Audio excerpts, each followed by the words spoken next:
check. My check. Testing. 1, 2, 3. My check. Check. Do you? Do you hear me? Can you hear me? My check. My check. My check.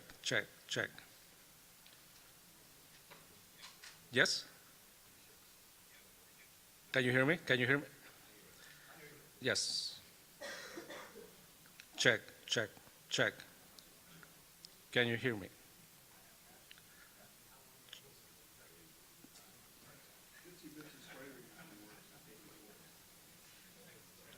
Check. My check. Check. My check. Check. My check.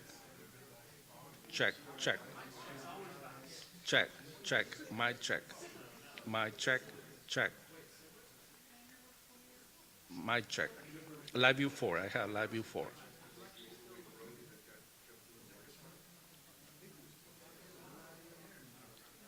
Check. My check. Testing. 1, 2, 3, 4, 5. Check. My check. My check. My check. My check.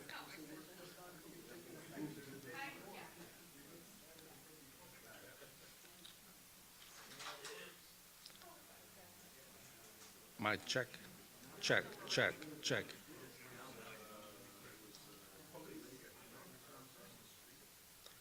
My check. Press conference is about to start. Check. My check. My check. My check. My check. Check.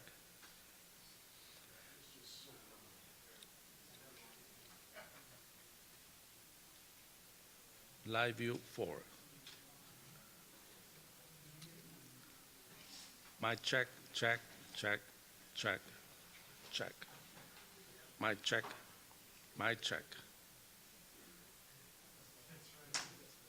check.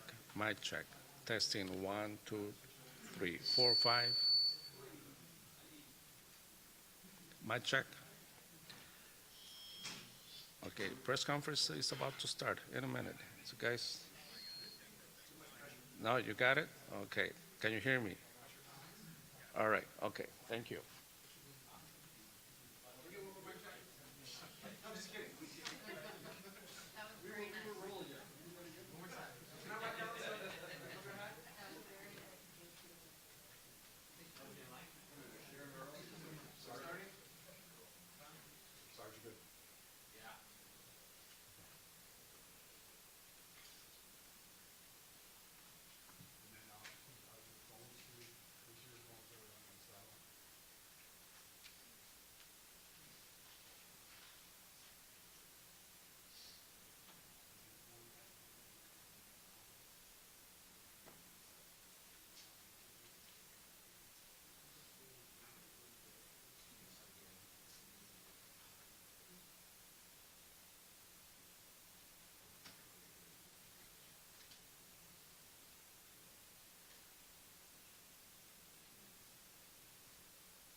All set.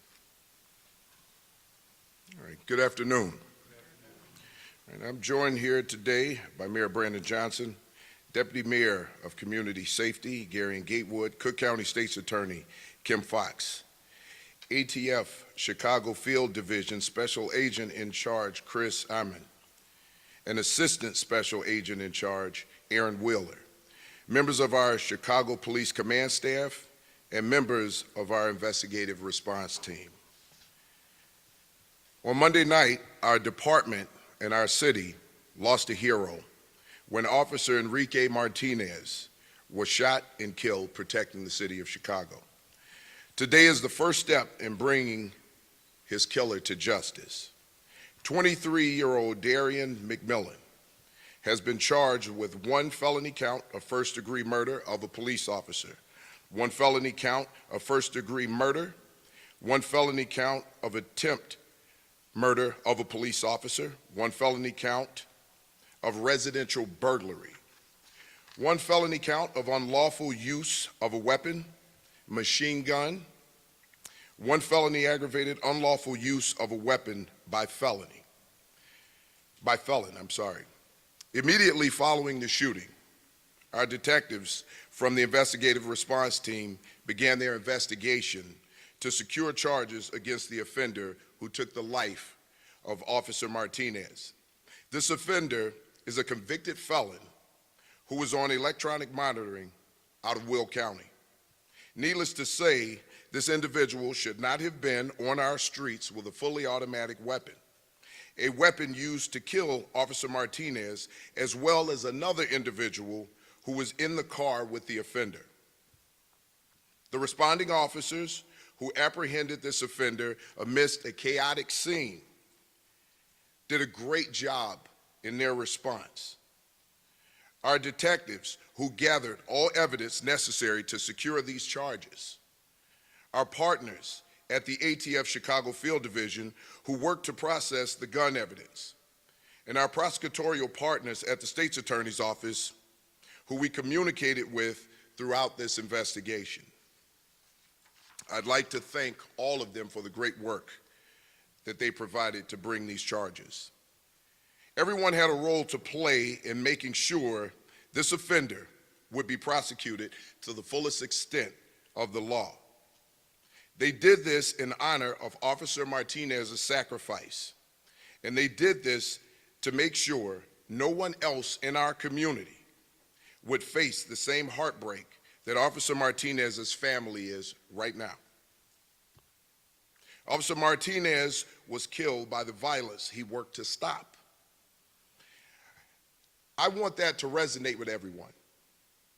Knowing the risks out in these streets, Officer Martinez and all of our police officers run toward this danger to protect everyone in the city. We all need to be outraged at the violent offenders who are creating endless cycles of trauma in our communities. We need to be outraged at the proliferation of guns that are killing our residents, our children, and our first responders. Anger doesn't describe the feeling that I feel right now. When we think about the loss of this officer who was out trying to protect the city, I think of all of the losses that we've had over this time. Over this past few years, we've suffered the deaths through these violent experiences of Officer Luis Huesca, Officer Ariana Preston, Officer Vasquez Lasso, and Officer Ella French. They all fell to the violence in this city while trying to protect this city. And we should be outraged. As I said before, in a society where our officers are brazenly attacked, we have to make sure that we're securing locations where people move about communities without that type of fear. Our officers are important because they're an important part of keeping this city safe daily. Anger is just not enough. We have to channel that anger into energy that's going to keep our city safe by focusing on the violent crimes and the violent acts that are being committed throughout our city, to focus on those repeat offenders who continue to offend and continue to terrorize our city and our communities. In his final moments, he protected our city. Above all else, it's our duty and our mission to carry on the work that Officer Martinez was providing the night that he lost his life. I want to thank everyone here in the city and across this country for the outpouring of condolences for the officer and his family. It was far-reaching. It meant a lot to the family. It continues to mean a lot to the family. And we have to make sure that we are standing with the family who lost an officer attempting to protect this city. The focus now is on the family. We have to make sure, one, that we're respecting the privacy of the family, especially while they grieve through these times. We have to make sure that the family understands the work that the officer was doing out there, so that the family understands that their family member's life was not taken in vain. As the Chicago Police Department, we're going to continue to work through this. We're going to continue to work with the family and work with our communities. Stand up. Had a meeting with our officers yesterday. They all wanted to be at work. And they wanted to be at work not just for Officer Martinez, but they knew that he was out there protecting the communities and the people of these communities, and they wanted to be out there to continue that.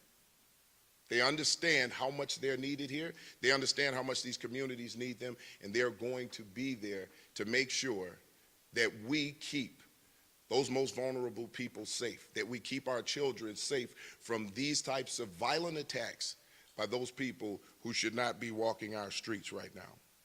So please, again, keep the family in your thoughts and prayers, because they're struggling right now at the loss of a 26-year-old individual who chose a life of service and had just a little under 3 years on the job. He was energetic, he was focused, and he wanted to make sure that he went out and did a good day's work to keep this city safe. With that, I'm going to turn it over to the Chief of Detectives, Antoinette Orsitti.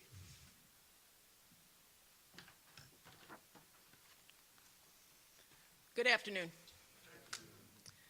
I want to reiterate, Superintendent, in expressing our deepest condolences to Officer Martinez's family and loved ones.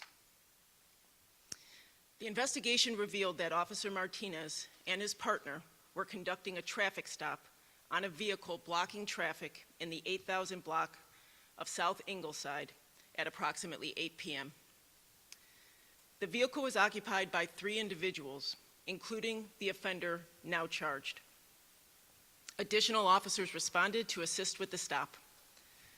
After approaching the vehicle, Officer Martinez and his partner were speaking with the driver of the vehicle.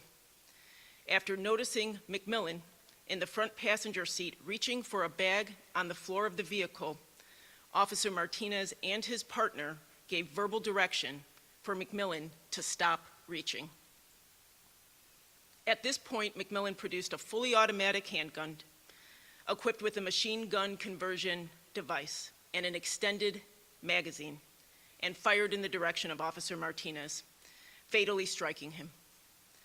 The driver of the vehicle was also fatally struck multiple times by McMillan's gunfire. The weapon was recovered inside the vehicle. McMillan pushed the driver out of the vehicle and jumped into the driver's seat. As another officer attempted to pull McMillan out of the driver's seat, McMillan put the vehicle in reverse, dragging the officer. While being dragged, the officer's firearm discharged 1 time into the ground. The vehicle crashed into a parked car, coming to a stop a short distance later. McMillan fled the vehicle and entered a first-floor apartment with a woman inside. McMillan found a knife he used to cut off his electronic monitoring bracelet and then fled the scene. The woman was not harmed. Officers eventually located McMillan in the 8000 block of South Maryland, where he was taken into custody and positively identified. Detectives continued the investigation, securing charges today. While this does not erase the grief of Officer Martinez's family, we hope it brings a small measure of comfort knowing the person responsible for his murder will face justice. I want to thank the responding officers and detectives from the investigative response team who made sure this offender was taken into custody and would not be able to hurt anyone else. We are also immensely grateful for our partners at the ATF Chicago Field Division who responded to the scene that night and assisted in this investigation. Throughout this investigation, we worked closely with the Cook County State's Attorney Office to secure these charges, and I want to thank them for helping us bring charges in this case. I'd now like to turn it over to Mayor Brandon Johnson.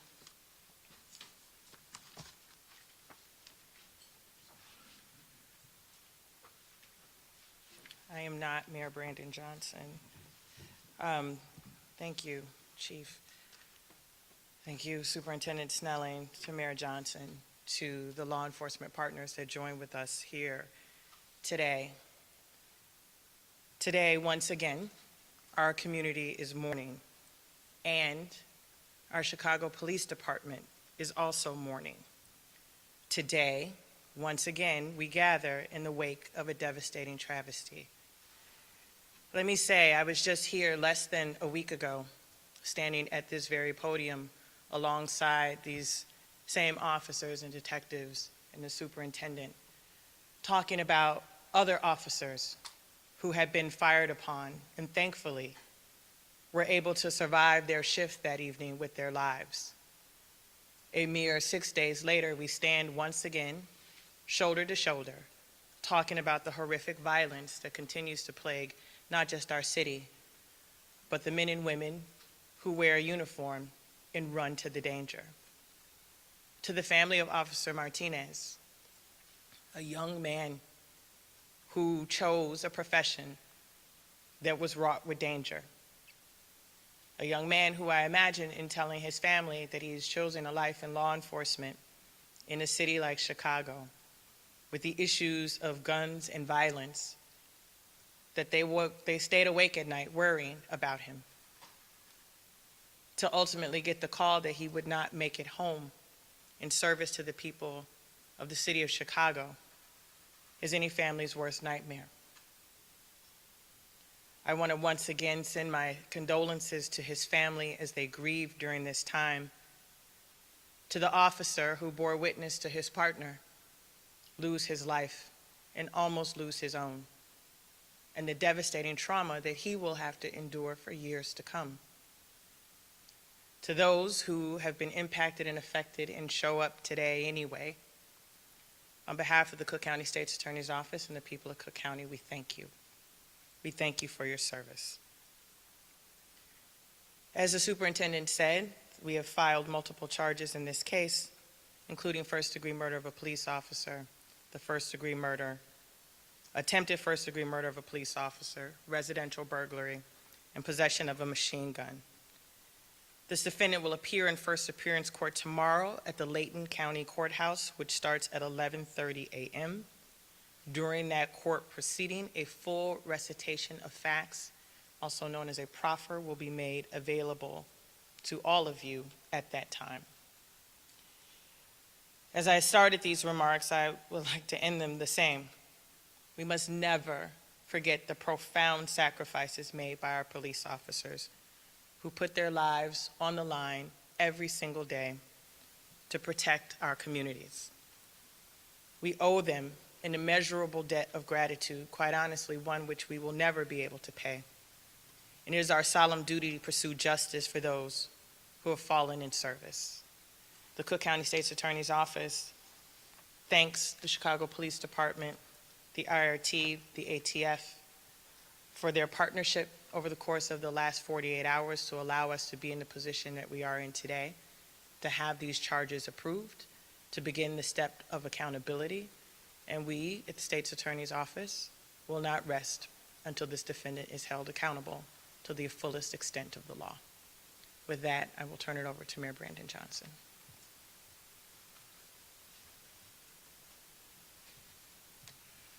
Thank you, Madam State's Attorney, and good afternoon, everyone. Thank you to our Superintendent Snelling, as well as to our Chief of Detectives, Chief Versetti, and to the entire Police Department. The City of Chicago continues to grieve and mourn for the loss, the tragic loss of our dear officer Enrique Martinez. Our thoughts and our prayers will remain, not just for today, but throughout, for his family, for his colleagues that served alongside of him, and for the entire police department. The work that is done every single day to make our city a safer place is done by incredibly brave and courageous individuals. I do want to especially acknowledge the responding officers who were on the scene that day. Those officers witnessed the unspeakable tragedy and the loss of their own officer, Enrique Martinez. And amid very real danger, they acted quickly to take action, responding to a violent offender. Officer Enrique Martinez saved lives, even though he knew it could cost him his own. This exemplifies what our police officers do every single day.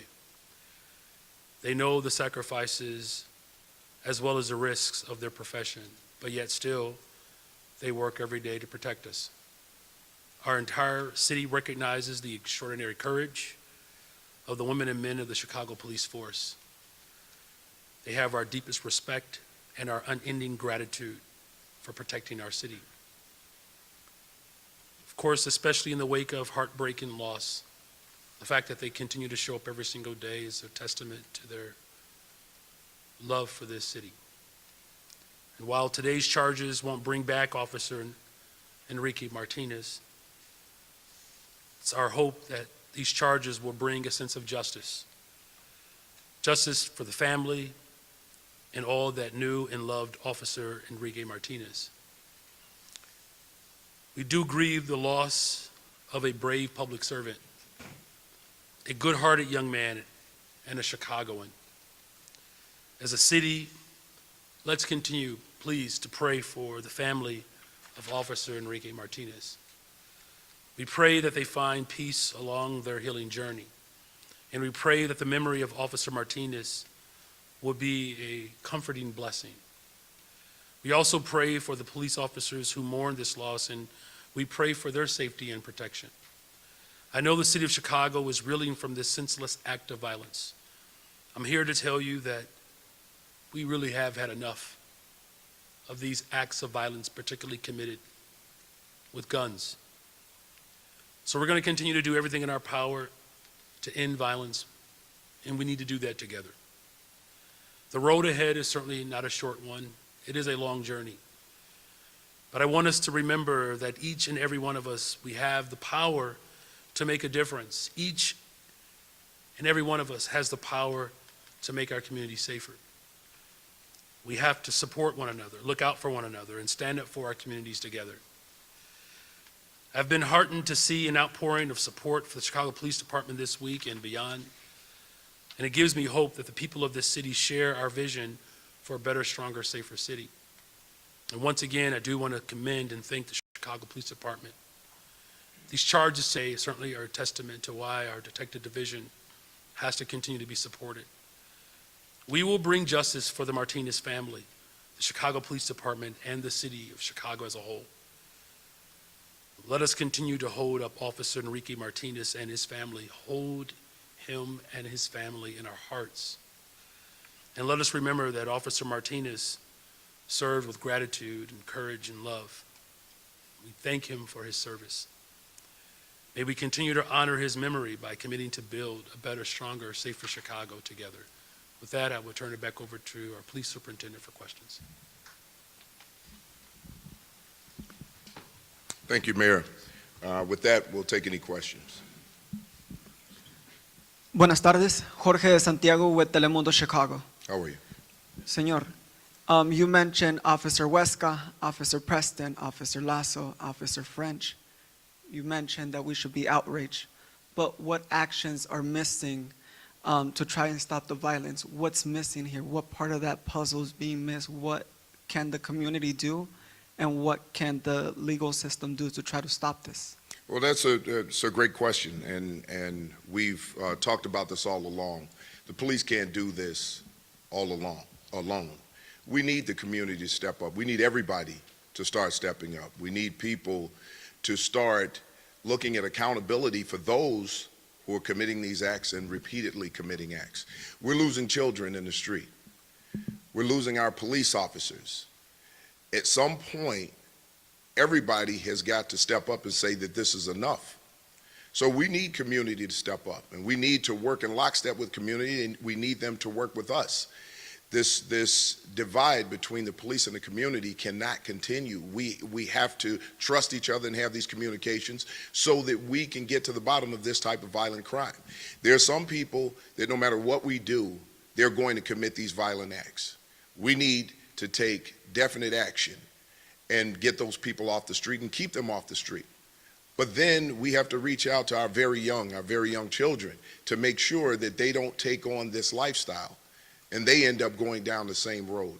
So until we start working together and we come together as a whole and just demand that we get to the bottom of this type of crime and start holding people accountable for those actions, and then start providing resources for the children who are witnessing this and being traumatized by this type of violence. When we remove those people who are doing harm from our communities, we're in a better place because they're not setting the example for those kids who are coming behind them. So we all need to be a part of it. Superintendent, if I could.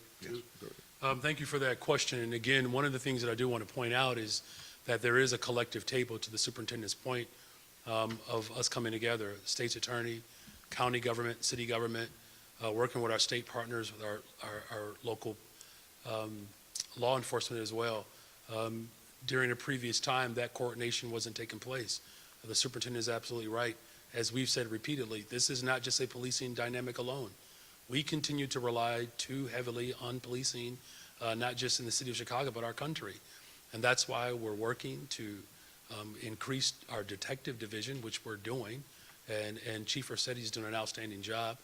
But we're also making sure that providing mental health support services around the city, so that when the 911 calls that come through that are mental health crises, that we have behavioral health crises workers showing up that allows our police officers to show up to some of the other critical dynamics that we're dealing with. But make no mistake about it, this is going to require the support and work of all of us, and that is the call, that is the clearing call to action, that the individuals who are committing violence in the city, they belong to families. There are people who are aware of their activities and their actions. But just as important, there are families who want a way out. And so as the superintendent has articulated very well, and as we continue to build opportunities within these communities, that is the component that has been missing. Those components have been added. It is going to take us time. No one is going to, on this stage, is going to argue that this road and this route is long. We didn't get here overnight. But the transformation that we need in the city of Chicago requires urgency, and it has to come from everyone. Thank you. Please. I have very few of these press conferences left. Let me say the thing that needs to be said that we all know in this room. We have an overproliferation of guns in the city of Chicago and the county of Cook. We have a gun problem, and we have had a gun problem for a really long time. So when the question is, when we have an overproliferation of guns and we have people committing offenses that may not otherwise be violent, but they have a gun attached to them, the likelihood of a deadly outcome increases. And so when we talk about what can we do, we support our law enforcement who go out there knowing that every encounter has the possibility of someone on the other side of that having a gun. Almost every encounter has the possibility of someone on the other side of it having a gun. And we know this, we talk about it, we've talked about it for years. We've talked about it for years.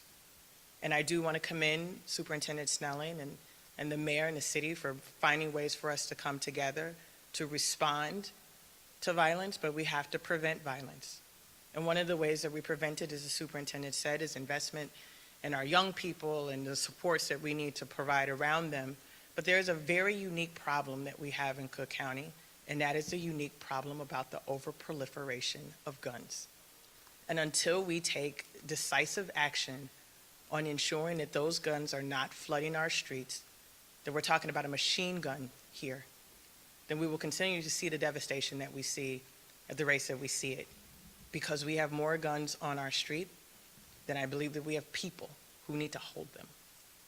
And until we do something about that, we will continue to have press conferences like these, which are heartbreaking and tragic. And they will continue because our law enforcement partners will continue to run into the face of bullets. But we have to stop the bullets in the first place, which means that we need reasonable, common sense gun legislation nationally with an impact here in Cook County. Tia Ewing, Fox 32 Chicago. How are So you, you Tia? mentioned, I'm doing well, how are you? Good. You mentioned that Darian McMillan is charged. The other suspect that was in the vehicle was shot and killed. What happened to the third person, and why isn't that person charged? Step up. We'll turn that over to the chief. Our detectives, as they continued the investigation, determined that the third person in the vehicle was not involved in the murder of our officer. That's it? Okay. Yeah, I do have a couple of questions. The officer who was dragged, I don't know if this is for Commander Arcetti or not, but what can you tell us about his or her status? And I hadn't heard about that injury, whether they were injured. Well, the officer is injured, no life-threatening injuries, thank goodness. And these are also the risks when people are trying to escape. They don't care who they hurt or injure while they're doing that. So the officer is doing well right now, as well as can be, because when you are a witness to this type of incident where these officers witnessed their partner murdered right before their eyes, they're struggling in other ways. So it's not just physical, but they're dealing with a lot of mental trauma. I've spoken to all of them and visited them in the hospital, but they're doing, under the circumstances, they're doing as well as they can. Thank you for that question. Christine with WGN. So you guys also mentioned how a lot of these officers still decided to show up to work. They're still here. They still want to do their job. Can you share a little bit about how did you keep the morale up? How did you go about just kind of making sure they're okay as well? Well, number one is communication. Communication is the key. We have to talk to these officers. One of the things that I don't think is spoken about enough is that those officers who are boots on the ground, those are the officers who are keeping the city safe. Those are the officers who are at the highest risk of being harmed or losing their lives, and they're out there every single day doing it. And in doing that, they've built a level of resilience. And then the camaraderie amongst the officers, when they see a struggle of members of communities that they have partnered with, that they've gotten to know, that they've worked with, they show up to work every day for those community members. They show up every single day for their partners.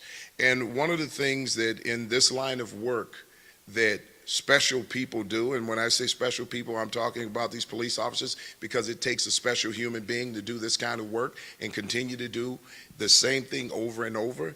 They want to show up to show that level of resilience, that level of courage, and that they're not going to run away. They're not going to tuck their tails and run away from the harm that's happening out here to people, because they know they're needed, and they know that people are counting on them every single day to keep them safe. So it's that type of drive. They drive each other. And our leadership team here, I just can't say enough about them reaching out to the officers, having a conversation with the officers. Commander Mike Tate put some things together for the officers of the 6th District where he worked, and we're going to continue to do that. We're going to continue to make sure that our officers are well, because well-trained, well-prepared officers who are out in the field are going to serve our communities well. Superintendent, may I add one more thing to that? You know, to the superintendent's point, look, it's a very modest response from him, but it's a very honest and direct one. This is about leadership and supervision, quite frankly. And so to the superintendent's credit, he continues to demonstrate his leadership across the board. But, you know, there are commanders and there are sergeants, and many of whom have been trained under Superintendent Snelling. The last point that I'll make, it's not just about supervision. You got to keep in mind that our officers see trauma every single day. Look, this is brutal. This is heartbreaking. And to the command staff and to the leadership of this department, when police officers go out and they see the lives that are lost of children, that is traumatic. And as traumatic and as devastating as it is to lose a fellow colleague, an officer, our police officers show up every single day to work during very extreme circumstances. So it's a reflection of the leadership, but it's also a reflection of the values of Chicagoans. And that's why it's going to take all of us to continue to build safer communities, because police officers alone should not be held responsible for every single traumatic event that happens in this city. Hi, Melody Mercado with Block Club Chicago. You all mentioned that McMillan was on electronic monitoring. Can you share what that was for? And then in addition, can you please spell his first and last name?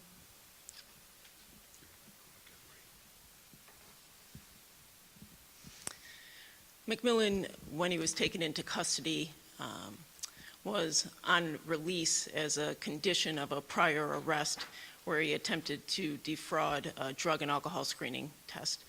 So that was the reason that he was on electronic monitoring. If it works for you, we'll just give it here, and then it'll also be on the press release that comes out of News Affairs that'll be in your box. Darian, D-A-R-I-O-N, McMillan, M-C, capital M-I-L-L-I-A-N.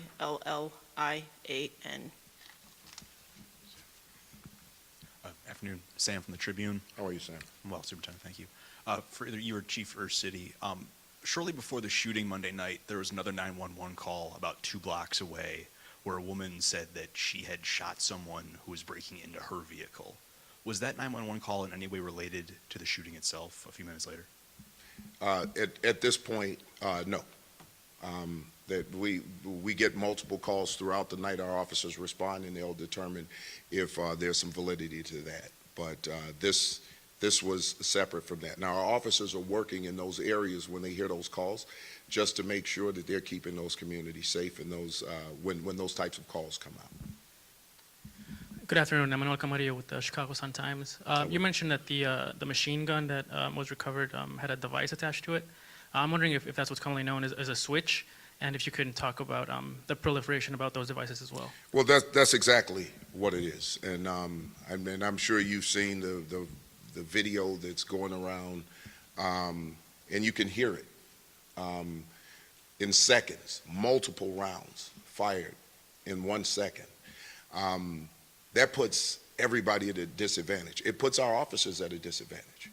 In a situation like that, when an officer walks up, an officer oftentimes has to make split-second decisions on things. And in this particular instance, our officers were doing every single thing that they could to stop this from escalating into something else. And as a result of the weapon that this individual had, our officers were outgunned. Our officers did an excellent job of approaching this vehicle.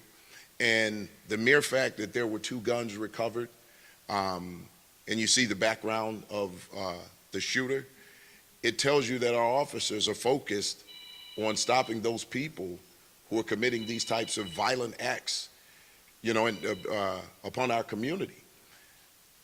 So when we look at switches, and you're 100% right, they're converting these handguns into handheld machine guns. And the possibility of killing a person becomes greater. The possibility of shooting more people at once becomes much higher. And we see it at large gatherings where someone pulls up or, displays a handgun that has been converted to fully automatic and pulls the trigger and multiple people are shot. We have got to get a handle on that. And those people who are carrying those types of weapons, they're not carrying those types of weapons because it's a collector's item.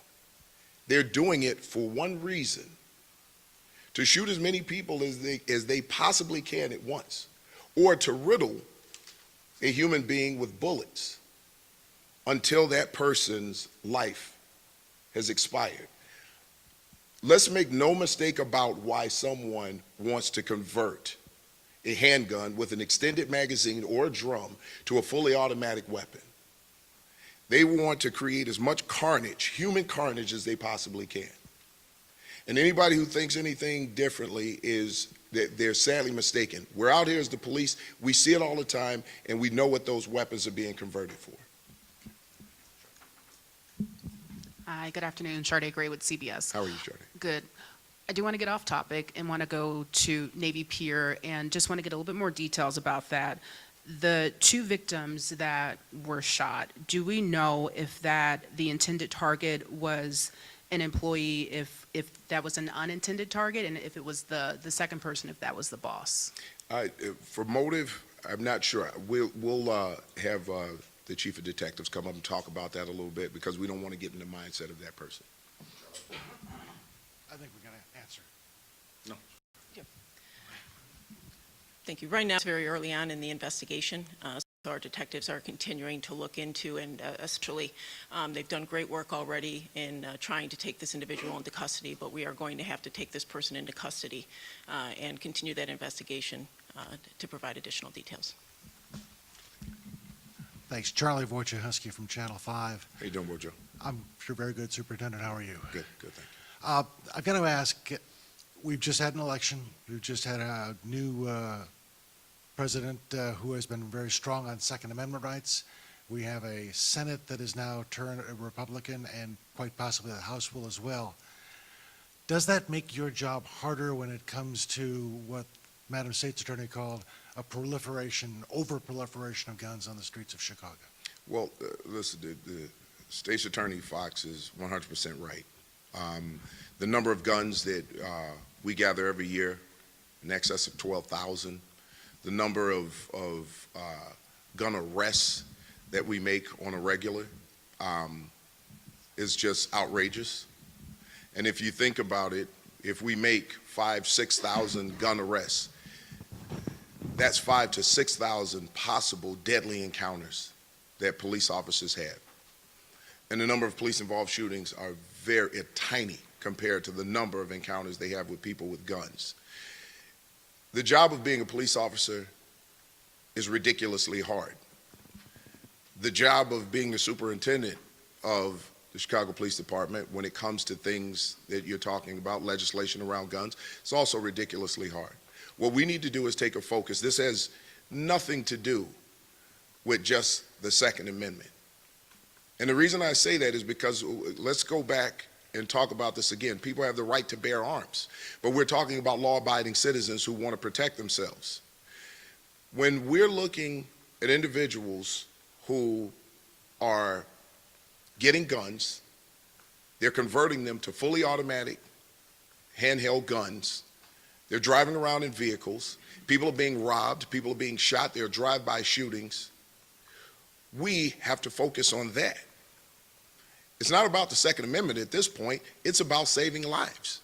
It's about stopping those people who are out there actively taking lives, robbing people, attacking people, no matter who, and shooting children, killing officers. We need to hold them accountable. These are not law-abiding citizens. So this can't be a one-size-fits-all. There has to be a focus on those who are violating the Constitution, those people who are breaking laws, when it comes to the use of weapons and then the flooding of weapons into communities. We have to be able to stop that. So is it hard? Yes, it's hard to stand here and talk to you about an individual who was out there with a device, and our officers had no chance as they approached this vehicle. And this happens all the time. We have to put an end to this. We have to have laws in place to hold people accountable for these types of weapons. We have to have laws in place to hold people seriously accountable for flooding weapons into communities where we know that they're going to be used for these types of crimes. We've got to be serious about this gun violence that's going on in the city right now. This is the only way we're going to protect the lives of our citizens, protect the lives of our officers, and bring down the violence and the shooting and the killing. It's hard to say that officers are responsible for saving lives on a daily basis when we know that there are weapons out there that, quite honestly, officers are at a disadvantage of. So we've got to do a much better job as a whole, collaboratively. What we see standing here right now is collaboration, and we've been doing this all year, working with the state's attorney to get charges approved on those people who have committed violent acts, robberies, murders. And we've stood here before. I've talked to the mayor about everybody in the city being a part of the solution and not just the police. Everybody has to do a part. The police department is 24/7. We never close, we never shut down. We're always there to show up. We need everybody to do the same. Working with the ATF, you know, our SAC, Chris Amon, and our CJIC Center cannot say enough about the work that's being done there. We need to continue working there. That can be an example for how we deal with guns and how we collect evidence on guns and how we prosecute people to make sure that they're held accountable for the acts that they commit. Our detective division, our IRT team, Lieutenant Pat Kinney, he does not get enough credit for his leadership and the work that they do following up to make sure that we are collecting evidence the right way. Can't say enough about the detectives that he's working with, that he's leading, that they're dedicated to making sure that they collect all evidence so that we can prosecute things properly, because we have to present the best possible case to the state's attorney's office to ensure that we secure charges for these things. So when it comes to these guns, we have got to get a handle on this. Criminals should not be in possession of these guns, and when they are, and when they're shooting people and robbing and killing and destroying our communities, they need to be held accountable. It's that simple. And when we look at all of the officers, these young, vibrant officers who took this job to help people, to save lives, and their lives were taken as a result of that, we need to really take a good long look at what's happening in our society and stop thinking about just the Second Amendment. We need to look at criminal activity around these guns. Final question. Eric Hong with ABC7. Condolences to the department. Thank you, Eric. You mentioned the offense that he was on, electronic monitoring for. Can you tell us anything more about his background, whether there are violent crimes, weapons charges, offenses in his background? And also, can you just give us a little more detail on how he was ultimately apprehended in the 8,000 block of South Maryland and what went into that effort, how he was located? Just a reminder of what our state's attorney said a little earlier. There'll be a full resuscitation of facts there, so there's no further information we can give about his prior criminal history. And in terms of how he was taken into custody so quickly, I think this is, again, exactly what our superintendent and everyone up here is telling you about how brave our officers are. And after what they had to see and to respond so quickly, that within less than 10 minutes of committing 2 murders, they were able to take him into custody. He fled into an apartment, as I had mentioned earlier. Thankfully, the woman inside was not harmed, but our officers were quick, they were responsive, and without delay, they were able to take him into custody when he fled just a short distance away to Maryland, where he was taken into custody. I'm sure that's all the questions, right? So I just want to close by thanking everybody. Again, thanking everyone for the outpouring of condolences for Officer Enrique Martinez and his family. Our brave officers who are on the scene with him, his partners who are struggling right now, but we know that they're resilient. We're going to stand with those officers. And as we move forward, I just want to ensure to everyone in this room right now that we as the Chicago Police Department and myself as a superintendent I have a responsibility, a great responsibility, to educate everyone on what a police officer deals with on a regular basis, how police officers are responding to things out there, so that the narrative isn't just around what a police officer is not doing, but what police officers are doing, what they're doing in communities, the work that's being done. We need to have a higher focus on some of the great things that our officers are doing out there, because it really outweighs anything out there that's negative. Now, that's not the narrative that's out there. But on a daily basis, not only are our officers doing heroic things, but our officers are interacting and engaging with our community members, working with children, helping the elderly.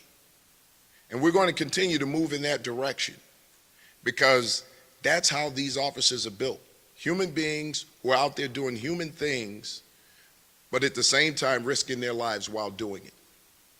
So, to the Martinez family, I just want to say we love you, and we're going to stick here by you no matter what. We're going to make sure you have an extended family in the Chicago Police Department. And to all of the officers who were on scene, who responded, who are now dealing with that trauma, we're going to stand with you and make sure that you have what you need to recover from this. So I just want to thank everybody standing here. Thank Mayor Johnson for coming here and making sure that he's in tune with what's going on. I want to thank State's Attorney Fox for just always, when these things happen, just the communication is incredible, and ensuring that we secure charges on issues like this. So that communication has just been magnificent throughout. And for all of the command staff standing here, their leadership, I really have to thank them for their leadership throughout this. The way that they're responding and dealing with our officers out there has been very amazing.